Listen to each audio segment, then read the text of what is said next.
So you definitely need to have a little bit of belief. But the idea that you need to wait until you have 100% of belief in yourself before you take action is just going to hold you back, because as humans, we're never going to really have 100% of belief. There's always going to be a little doubt. There's going to be a little fear. And on the internet, there's a lot of stuff out there. It's like, you got to believe 100%. You got to like go all in. And some of us are just like, I just don't, but that's okay. All I need you to do is believe a little bit more than you don't, like 51%. If you can get to 51% of belief, a little bit more than you don't, that'll help you get to that first action step. And that first action step will give you some sort of win. And the win might even be a failure. It might even be, I tried and it didn't work. That's still a win because you learned something and you put another point in your confidence bank because you proved to yourself that you can take action even when you're scared. So either way, it's a win. Hey, I am so grateful that you are here today. We are going to have such a lovely conversation with Jen Gottlieb, powerhouse entrepreneur, international speaker, host of the I Dare You podcast, co-founder of Super Connector Media, an award-winning training, events, and online education company with a successful 5-year stint as a VH1 host and a career as a Broadway actress. Jen is making waves in the entrepreneurial world by teaching business owners how to build profitable brands and become the recognized expert in their field. Now, I want to share a couple of extra things about what is coming up for you. We, in this podcast episode, have a dare for you, an invitation, something to try, something to experiment with. We also have a secret. So I want you to listen in for the secret that we are going to tell and share with you. And all in all, this is such a lovely conversation. If you are at a place in your life where you have a message to share, where you have an idea that's percolating, a change in your life that is happening, Jen brings it. Inspiration, motivation, tangible tactics, ideas, strategies for you to start implementing, hence the dare. And I think you're going to like the secret too, by the way. Jen also has her new book out, Be Seen. So we're going to talk about things in this, but there is so much more in the book. Before we dive into this conversation with Jen, I want to share a little bit more about her. She has shared the stage with top thought leaders, celebrities, including Gary Vee, Marie Forleo, Eric Thomas, Emmett Smith, Snoop Dogg, and Martha Stewart. How cool is that? Her work has been featured in Forbes, Business Insider, Maxim, Goop, Women's Health, and other major publications. Her company, Super Connector Media, was recently listed in the Inc. 5000 list, fastest growing private companies in America. And Jen was named as one of the top 50 speakers in the world by Real Leaders magazine. Little tidbit that she's going to share more about in this episode. Jen was listed as top 50 speakers in the world, but she has not been speaking her entire career. This professional speaking track is actually something that just began recently. So more on that, because I think it's fascinating how she has made shifts in her career, in her entrepreneurial journey, and how it is paying off. A lot to learn here. Despite her many accolades, Jen remains true to her New Yorker at heart and shares her Manhattan home with her husband, Chris, and their 3 adorable dogs, Tammy, Teddy, and King Arthur. This is going to be amazing. I can't wait to have this conversation with you. Let's go. Hey, Jen. Hey. It is so good to be here with you. It's beyond. The second that the video turned on, I was like transported to a place that I was like, oh my God, I feel at home. You're with certain people and you just don't even know them that well, but immediately you feel at home with them. I love that. You know, this is going to be a good conversation. That is a sign of a good thing to come. We agreed that I was going to surprise you with the first question that I wanted to ask. Yeah. And the thing I'm so curious about, you toured on Broadway and I was so curious. Do you sing? I used to, for sure. So let me tell you. So I used to sing. I sang and danced. That was like what I always thought my purpose was. Since I was a little girl, I always thought that I was going to be a performer, an actress. Like that was it. I was a performer when I was a kid. I went to school for musical theater. I was a musical theater major in college, dropped out of college and was like, I need to move to New York City and actually study musical theater in New York. Came here, studied musical theater at the American Musical and Dramatic Academy, which is right down the street from where I live now. And then I went on tour with my dream role as Linda in The Wedding Singer, Broadway national tour, the Adam Sandler movie. And yeah, and I sing. What I would tell you is that I'm an actress who sings and dances. So I'm not the type of girl that like you could just like put on stage and be like, here, sing I Will Always Love You, or like a really hard song, or the Titanic song, and belt it out and be amazing. I would be able to act the shit out of that song and impersonate the person that sings the song and make it sound like I'm really good at singing. But am I the girl that's just like has this beautiful voice from God? No, I'm a performer who can sing. And I think that's how I got a lot of my roles, because I think that when you're doing musical theater, you really just need to be an amazing performer and actor, and then just know how to carry a tune. And that's exactly what I would call myself. I'm scared because, you know, I like to sing, and some people say like, yeah, and other people say no. So, you know, maybe I've got like the whole polarizing, like know your people thing down. Because do you walk around the house singing? No, I don't sing at all now. That's the thing. You don't sing So at all now? not at all. And maybe it was because it was like the thing that I was working towards like the majority of my life, and I'm just exhausted with it and I don't ever want to sing again, because I realized that wasn't the purpose or my passion after, you know, traveling the country and doing 10 shows a week. And I don't know, it just, I stopped singing. And now I scream so much with singing. It's like, if you don't work it, like you don't practice, it's a muscle, you lose it. It's so true. I can't sing anymore. I'm telling you, I can kind of sing, but because I don't practice and I'm just screaming on Zoom all the time, and I'm just like screaming on stages, I don't have the gift anymore. I would have to work at it in order to be able to sing. So I don't really sing. I dance. You dance a lot. Do you dance on stage? Because you're phenomenal on stage. Whatever you do, every time I see you, your presence, your energy, every photo, I'm like, oh my gosh, that is so beautiful. It's magnetic. Thank you. That's the gift. So it's really interesting because, like I said, when I was a little kid, I always thought that my purpose, this is why I don't like it when people say like, oh, I need to find my one purpose, because I think that our purpose changes over time and we don't necessarily even maybe realize what the real purpose is. And we're blinded by the purpose that we think is our purpose. And sometimes that little mini purpose that we think is our purpose is actually secretly leading us towards something that we didn't even know existed. So for me, I always thought I was supposed to be a singer and actress because that's all that I knew of. When it came to performing on stage, I knew I had this gift since I was little, that I'm a great performer. I'm great on stage. I loved being on stage. It's my happiest place in the world. So I thought, okay, in order to be on stage, I have to sing other people's songs, dance other people's moves, audition, wait for someone to pick me, be a traditional actor. So I worked my ass off to do that, did it, and then realized really quickly that when I was doing it, it wasn't the lifestyle that I wanted. And I was like, how else am I going to get to be on a stage? And so I made a decision after 5 years on TV. I went on tour, then I was on a TV show for 5 years.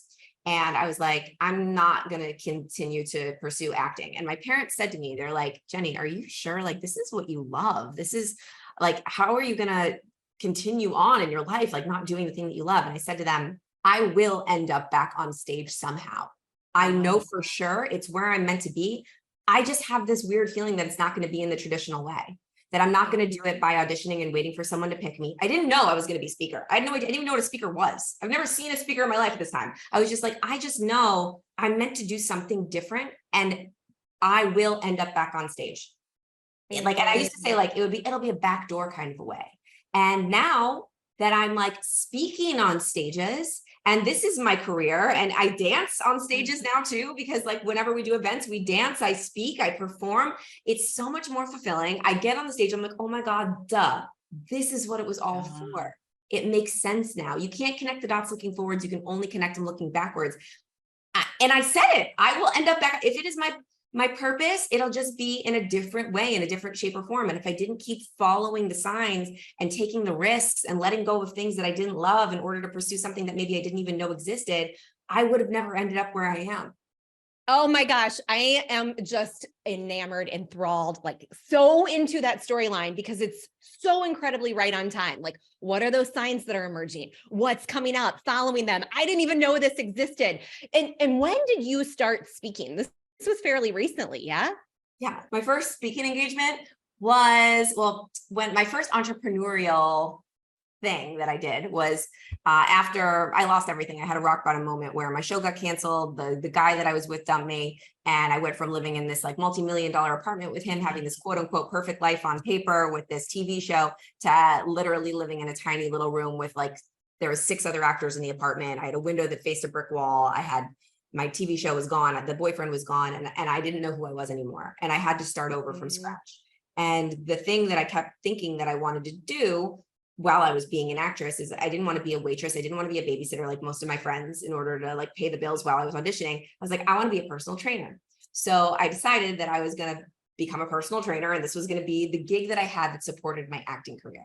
Well, while I was becoming a personal trainer, I realized, wow, this is like kind of like being an entrepreneur and owning a business. This is cool.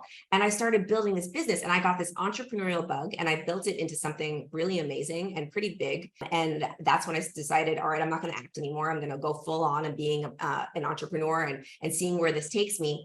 But the first speaking engagement I ever got was to speak in front of like 6 fitness professionals at a bar studio. It was sponsored by like Carbon 38, which is a like workout wear line. And they were like, we want to have a speaker come in and teach these fitness professionals how to build their business. And at the time I was a personal trainer that built a business, and there was 12 people sitting on the floor in front of me, or like 6, there was about 12. And I had no shoes on, and I was in this bar studio, and I had to speak in front of them. This was probably 6 years ago. Wow. I was so nervous. I'm telling you, I practiced that talk like I was going to the Oscars, or I like performing on Broadway. I rehearsed. I was so petrified to speak in front of these 12 people with no microphone, no shoes on.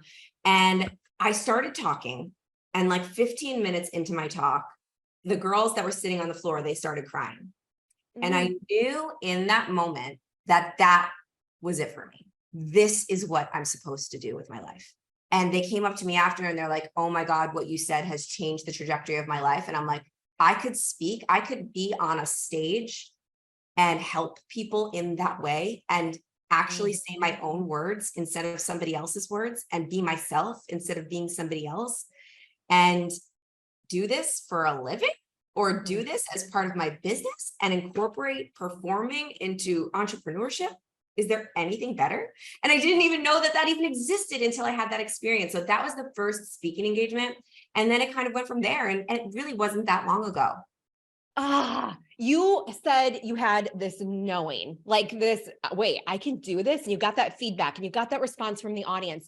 And I think there are so many times, at least in my life and people I speak with, where I know I'm meant to do something different, or I'm on a path and it was the right path for a while, but a lot's happened in the last few years and I'm ready to make some significant changes. But knowing that it's time for a shift and a change, and actually making the shift and the change, or following that calling, are 2 very different things. Yeah. How did you do it? How do we do it? So I was talking about this on my Instagram live this morning. Clarity follows action. You don't get clear by sitting around and thinking about it, unfortunately. And I think where a lot of people get stuck is they sit around and they wait for the perfect time to take action. They're like, I know I'm meant for something more. I don't really know what it is. So I'm going to sit around and I'm going to think about it until it comes to me. And then I'll put out the perfect plan, and then I will just do the plan. If I waited for that to happen, nothing would have happened. I would have stayed exactly the same. I would have stayed staring at that brick wall in that little tiny apartment, auditioning for parts, not being fulfilled, not being happy, never discovering that I wanted to teach and inspire and motivate and do all the things that I do now.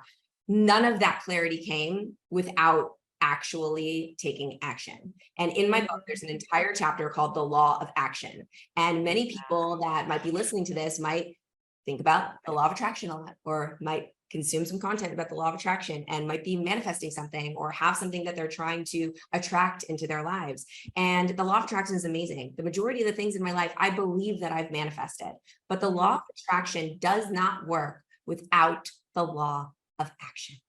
And here's how it works. If you visualize what it is that you want, like when I told you I played my dream role in The Wedding Singer. I spent months and months and months visualizing myself playing that part on Broadway.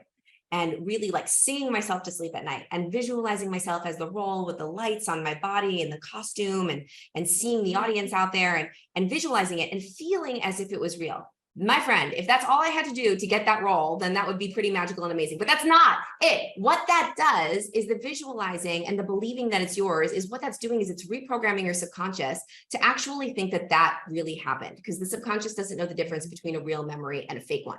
So I was implanting a fake memory into my brain that this role was mine. I performed it already, easy peasy. It was so fun. I felt the gratitude for it. I put myself in the position so that when the opportunity to audition came my way, I stepped courageously into the direction of that opportunity because my subconscious was like, oh, duh, yeah, go. Yeah. Whereas if I didn't do all of that visualizing and believing, I probably would have been really scared. I probably would have had a lot of limiting beliefs. Maybe I wouldn't have even gone to the audition. Maybe after the 8 callbacks that I went on and then didn't get the part and then had to wait and follow up, there's a whole story. It's all in the book. Maybe I wouldn't have done any of those things, because I wouldn't have had created that belief in my mind that it was truly mine. So the action steps that I took were the things that made the thing that I want to create. It's the thing that the action steps made me clear on what the next steps were to take. If I didn't start going, I would have never gotten the clarity. And then if I didn't do the visualizing, I would have never taken action. So it's really a circle. But again, like, I wish you could get clear by sitting around and thinking about it. But it really often takes taking a risk, taking an action step, messing up, failing, falling on your face, winning, figuring out what doesn't work to figuring out what works. And that's how you get clear. And that's how this path was laid out for me, not by thinking about it, but by doing a whole bunch of different things. Some of them worked, some of them didn't. And okay, wait, I just have to know, because I have so many questions around all these little action steps, stories that go with it, but that's all in the book, right? Yes, all in the book. Okay, good. Okay, so I'm going to save some of it because there are a couple of other things that I want to know about now while we've got you here live. You say something that is, you should not believe in yourself 100%. This is, I'm like, wait a second, because I know there's research on belief. Like, if you believe that you can do the thing or have the thing, you're more likely to get the thing, right? It's tied to visualization, what you just talked about. So I've got to know more about this. Like, wait, why shouldn't I believe in myself 100%? Okay. So you definitely need to have a little bit of belief, but the idea that you need to wait until you have 100% of belief in yourself before you take action is just going to hold you back, because as humans, we're never going to really have 100% of belief. There's always going to be a little doubt. There's going to be a little fear. And on the internet, there's a lot of stuff out there. It's like, you got to believe 100%. You got to like go all in. And some of us are just like, I just don't, but that's okay. All I need you to do is believe a little bit more than you don't, like 51%. If you can get to 51% of belief, a little bit more than you don't, that'll help you get to that first action step. And that first action step will give you some sort of win. And the win might even be a failure. It might even be, I tried and it didn't work. That's still a win, because you learned something and you put another coin in your confidence bank because you proved to yourself that you can take action even when you're scared. So either way, it's a win. But that action step is going to get you to maybe 52% of belief. Oh, I can take action when I'm scared. Okay. Oh, I did this thing and it worked a little bit. Now I believe a little bit more. That'll get you to maybe 60%. Maybe some days you'll get to 70. Maybe some days you'll even get to 98.5%. And then you're in flow. You're taking action consistently. You're going. And then maybe you'll get back down to 51. But you don't have to be at 100 to take action. And if you always believe that, like, I got to wait until 100%, you're never going to do anything and you're always going to stay the same. So everyone that's listening, if you can just believe a little bit more than you don't to get to that first action step, get there. And then that belief level will change. It'll morph, it'll go up, it'll go down over time, but it's always helping you. It's always leading you towards a step that you needed in order to get more clear on where you're supposed to go. It's leading you toward a step that you needed to get you where you are supposed to go. So dang good. Even if you mess up, even if we trip and fall on stage, whatever it is, wherever it is, it's meant to be. And it's building on it. You talk about, I want to shift a little bit into some of the practical stuff around this, because you are really good. Of course, this is what the whole book's about too, but I see it. We know it. Like from if you are connected to Jen and you see her online and you see her presence, we know that you are excellent at connecting with people and building a brand. How do people do that? Like whether like I actually have a community and I'm like, all right, I would like to nurture that relationship even more. Then we've got like, okay, I'm just starting out, or it's a small community, or where do we go with this? Especially in this day and age when there's like so much noise. Yeah. When people always say, like, what's the first step in building a brand? And I always start with connection, always. And that's the third part of the book. So the book is broken up into 4 parts. And the first part's be courageous. So you really need to like step at like what we just talked about, like getting outside of fear, or like talking to fear and putting it in the passenger seat and taking action so that you can get clear. Second part's all about being creative about what you want to create and stepping into the you 2.0 version of yourself, right? Believing a little bit more than you don't to get the thing that you really want. And the law, using the law of action, law of attraction, all that. But the third part of the book is be connected. And I could not write a book about building a brand and creating the life that you want and being fulfilled without having a portion about connection. Connection is key. And the best way to fast track your goals is to focus on building relationships, and not just any kind of relationships, building win-win, authentic, deep, real relationships with people that will fan your flame and lift you up and support you, and people that really want you to win so that you can want them to win. And it's very hard to build a brand on your own. If you were to just, okay, I'm going to build a business, I'm going to build a brand, I'm going to start posting on social media. Amazing. I applaud you. That's incredible. That's exactly what you should start doing.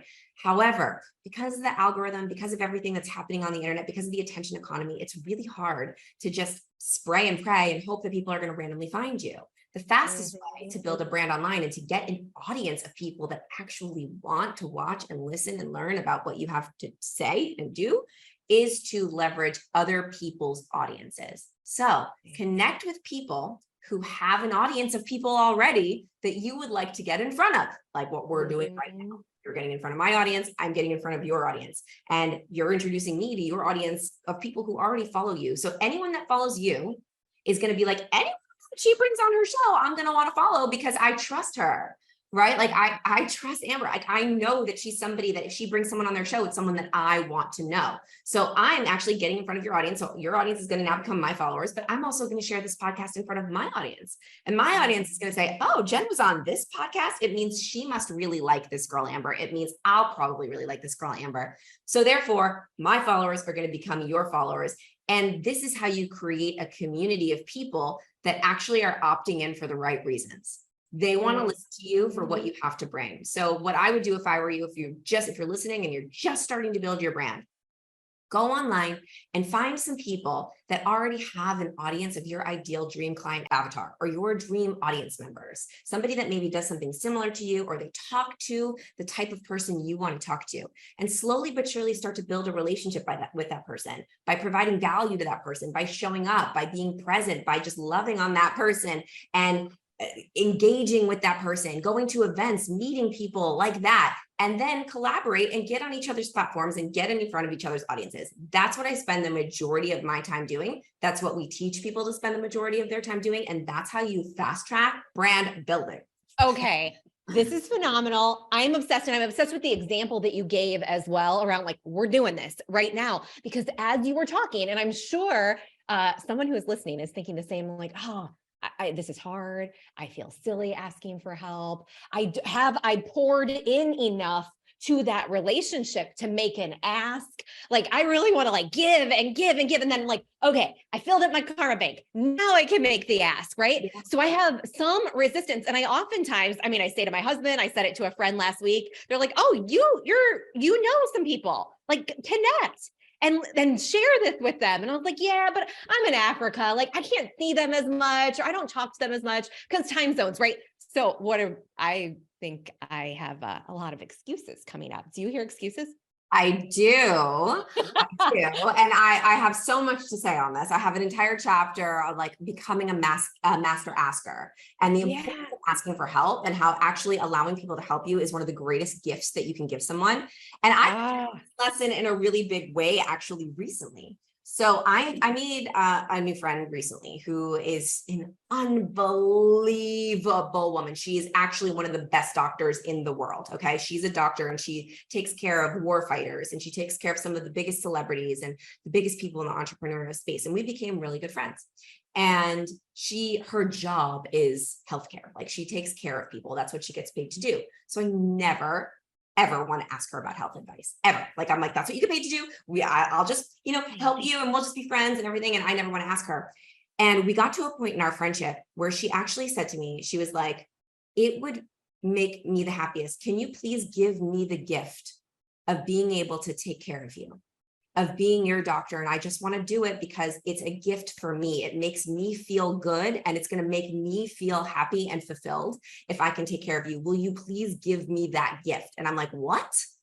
Like, so, and then every time I'm like, she's like, can you please ask me for help? Can you tell me how you're doing? I'm like, I don't want to bother you. She's like, every day that goes by that you're not asking me is you're making me feel like not useful.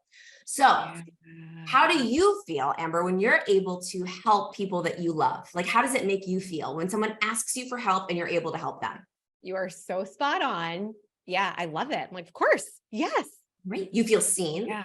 You feel heard. You feel important. You feel like you can provide value. It makes you feel good to help people. So every time that you're not asking somebody for help, someone that you've put the value chips into already and you have a great relationship with, every time you're not asking them for help where they could help you, think about you're actually depriving them from a moment of feeling good and feeling loved and feeling seen and feeling like they are of value to you. So I think that if you flip it around like that and you're giving somebody a gift by asking them for their help, it makes it a hell of a lot easier. And then as long as you're reciprocating and you're providing value and they're providing value, you create such a beautiful relationship, not only a relationship that creates unbelievable wins in business, but also creates a real deep connection and a lot of really fulfilling, beautiful moments between other humans. And we need connection in order to thrive and be healthy and grow. It's so true that research just came out. Harvard has had a multi-year study and they've just updated one of the core elements of happiness and lasting happiness is relationships. That's it. I know. I think I was listening to a podcast where it was talking about like how to live longer. And like the number one thing is having powerful relationships and connections. And the way to do that is to help one another, It feels good to help people. And if no one's asking you for help, you feel very lonely in the world. Why do you think it is so hard to make that ask for help? Like you're on a tour for the book right now and you're making a lot of asks. Yeah. How is it hard for you? Yes. Okay. Yeah. So here's why it's a little easier. It's still hard. I'm not going to lie. Asking for help is never easy. It's never fun. I just told you, like, I've got a friend that's begging me to help. Yeah. Right. And for her to help me. And I'm like, no, I'm okay. It's okay. Right. Cause that's how we're conditioned as kids, like to, always be like, no, don't ask for too much, have good manners. We're preconditioned to not want to ask people for help. But prior to this book launch, I was in a season of giving, which I still believe that I'm in. And I decided it was my season of giving. And I said, I'm going to be in a season of giving where I'm not going to make any asks because I know I got a lot of asks coming up. And I want to feel as comfortable asking as I possibly can. And the only way that I'm going to feel comfortable asking is if I give right now and not ask for anything. So for the entire year while I was writing my book, before the launch of this book, I was just giving as much as possible without asking for anything in return. And I still spend, believe me, actually, I would say I'm still in that season of giving. And I think I'll always be in a season of giving, but I was like hyperdrive giving, like when it came to my friends writing books, getting them, billboards in Times Square and buying much. And listen, someone that's like, oh, I don't have money to give that much. You don't have to give financially. You can also just give with your engagement. You can give with your positive reviews. You can give with sharing. You can give with texting and saying, love you, thinking about you, supporting you. I've got you in this. And just think about giving a lot. And so now that I'm in this season of asking, I know that like I've provided so much value. So I don't feel as uncomfortable making the ask because I know that I've already put in like a whole bunch of giving. But if I came into this where I was just like a taker and I was just like, and I didn't have anywhere to go with my ask, I would feel really gross about it. And I wouldn't feel good about asking and it would be hard. So There's a whole section in the book of how I teach actually my top 20 tool, which is how you can get anything that you want by leveraging the network that you already have. And it all starts with figuring out what you can do to help people in your life without asking them what they need help with. And getting really creative and spending a little bit of time throughout your day just helping people and providing value. And again, it doesn't have to be financial value. It could be any kind of value to make somebody feel really great and seen and loved. I love the way that you speak about hope as well. And this is so aligned. It's coming up for me as you're speaking. Help one person every day.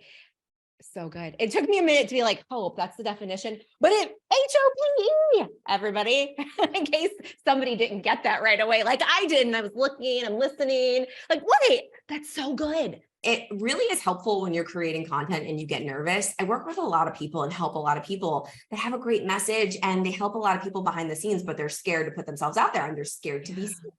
And one of the ways that I get over my own fear, and I'm not going to say got over my fear, I'm saying get over my fear of being seen because I still experience fear. I just think of hope and I think of helping one person. So the reason that we get so nervous, understandably so, is we're worried about what we look like, what we sound like, if people are going to judge us, if we're good enough, if what we're saying is interesting enough. And it's all about us, right? We're totally in ego mode. It's okay. That's how our brains work. I'm not saying that anyone's wrong for that. I get in ego mode a lot. I'm like, oh my God, is my outfit cute enough? Am I good enough to be here? Imposter syndrome, all that stuff. But the reason we're nervous is because we're focusing on the wrong thing. If you're standing on a stage or you're creating a piece of content or you are speaking to a group of people or you're doing a live or you're writing an article or you're doing a podcast, it's actually not for you or about you.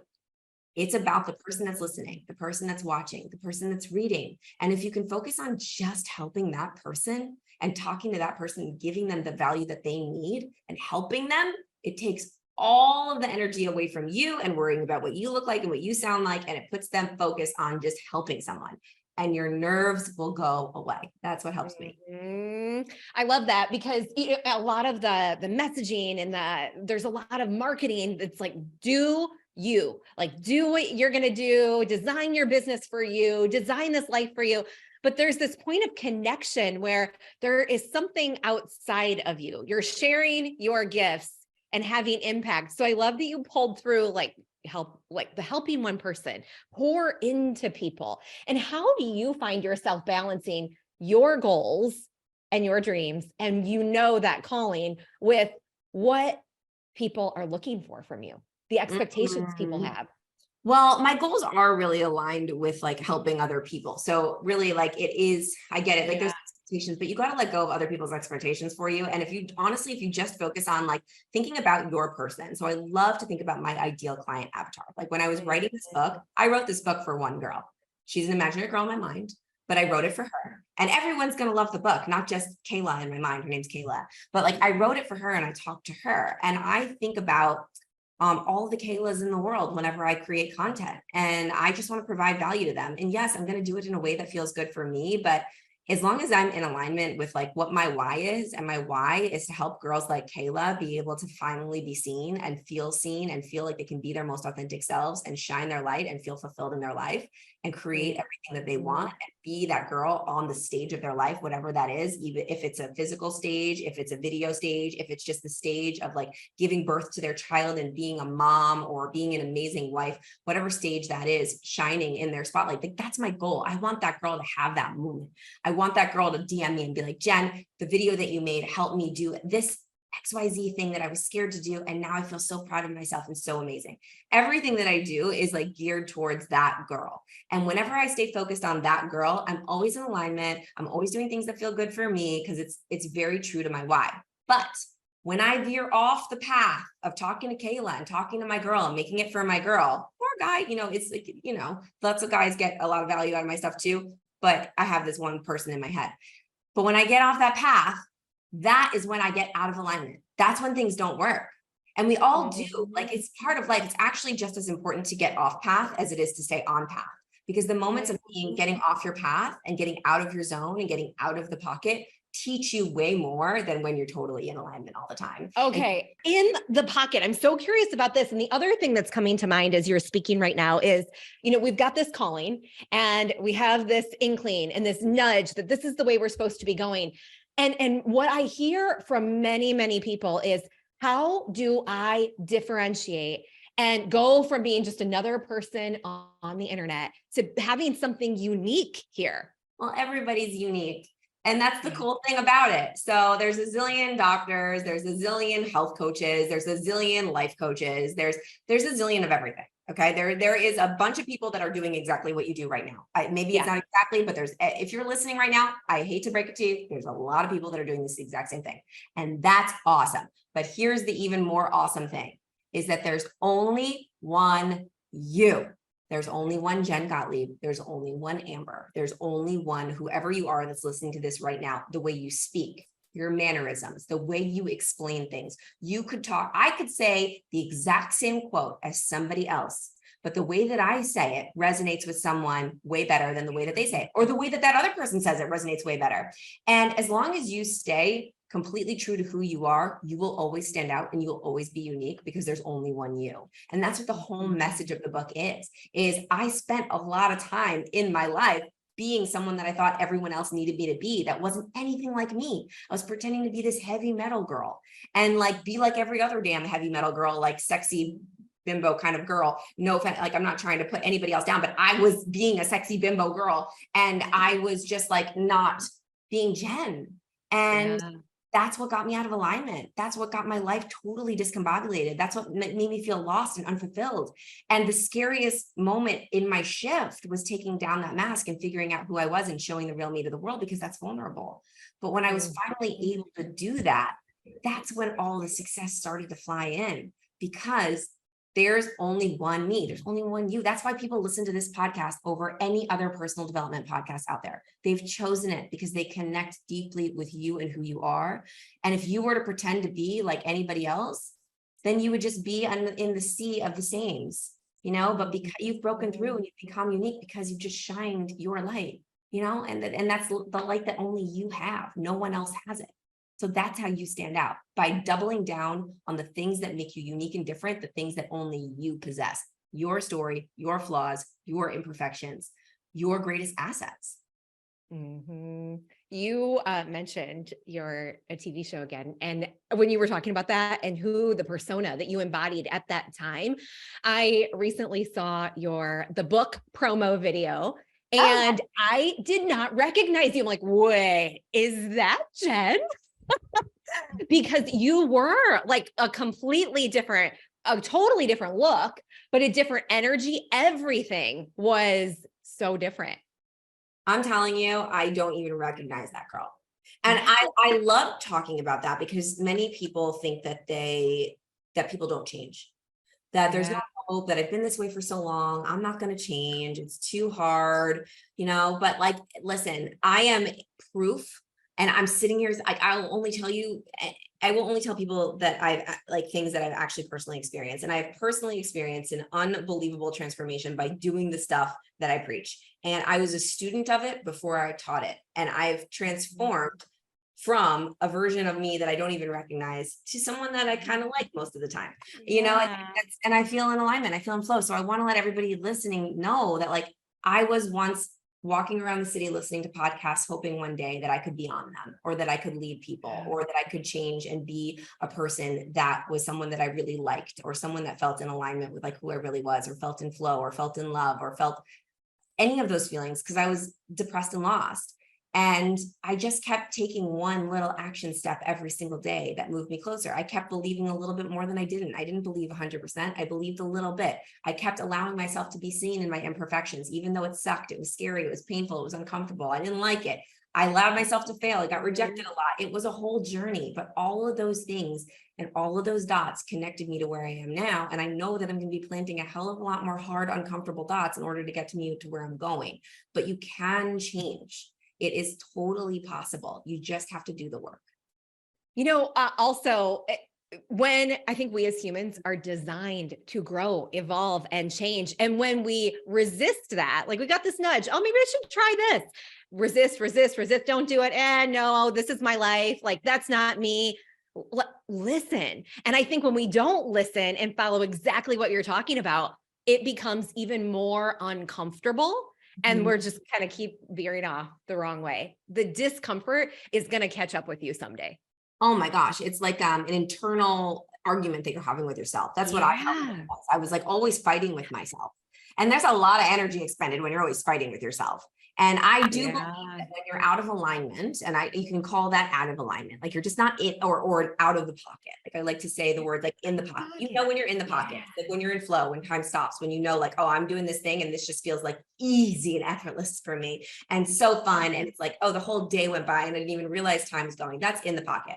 But out of the pocket or out of alignment, that feels stuck. It feels like you're hitting a wall. It feels like you're having a fight with yourself. It feels like a lot of energy is being expended. And when you're out of alignment and you can't get yourself back in, a lot of the times the universe will step in and it will smack you right back up into alignment. But a lot of the times that is kicked off with a big, hard lesson that you need to learn. And I know that from experience, and I'm sure many of you listening could probably also think of that experience for yourself. And if it hasn't happened yet, number one, if it does happen, welcome it with open arms, understand that time will pass and it will be for a reason. One day you will look back and say, thank God that happened because it brought along this wonderful lesson or this step that I needed to take or this shift that I needed to make.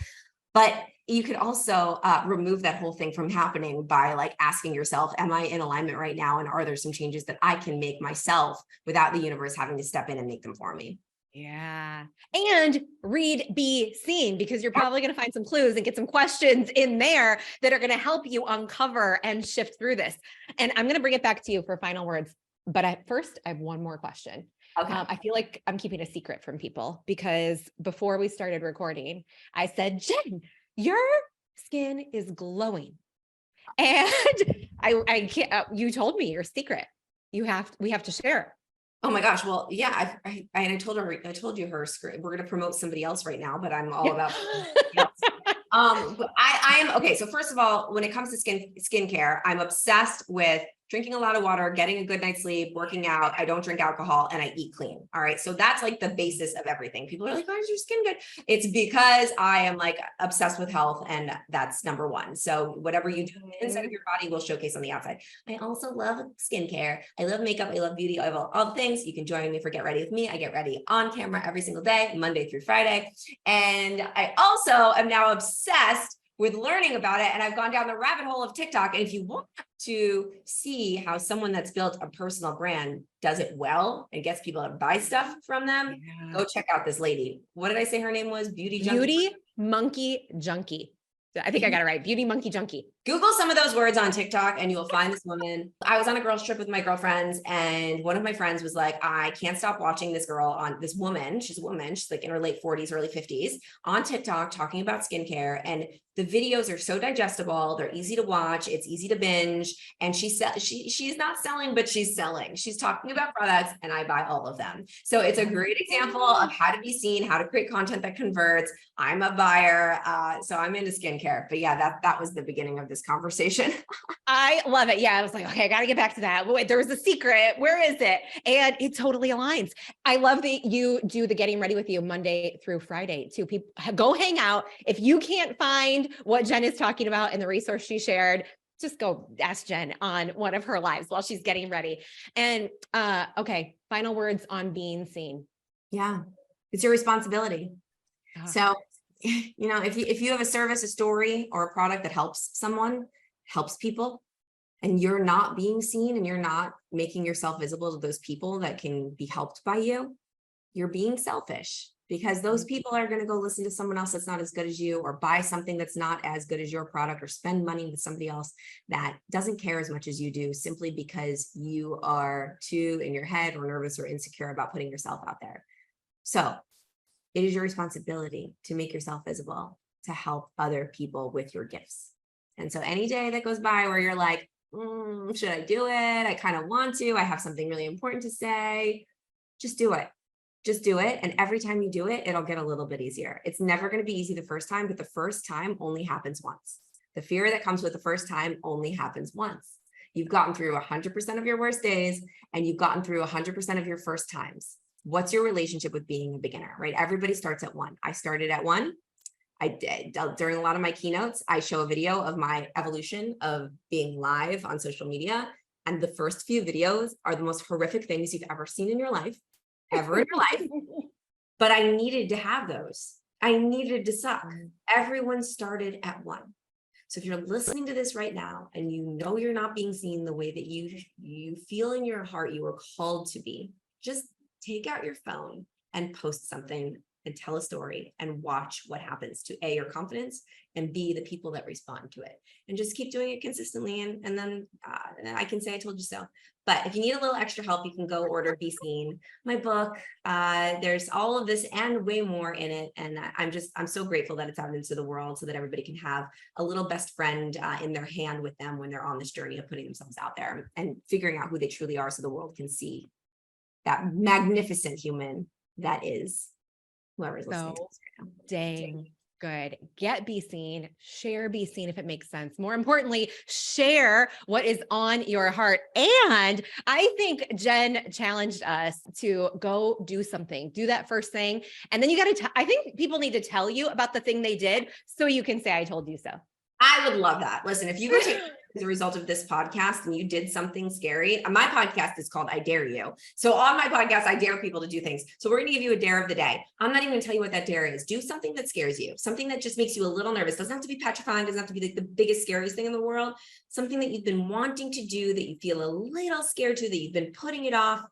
Go do that thing. And when you do it, take a little photo, tag me, tag Amber, tell us you did it, and we'll reshare you.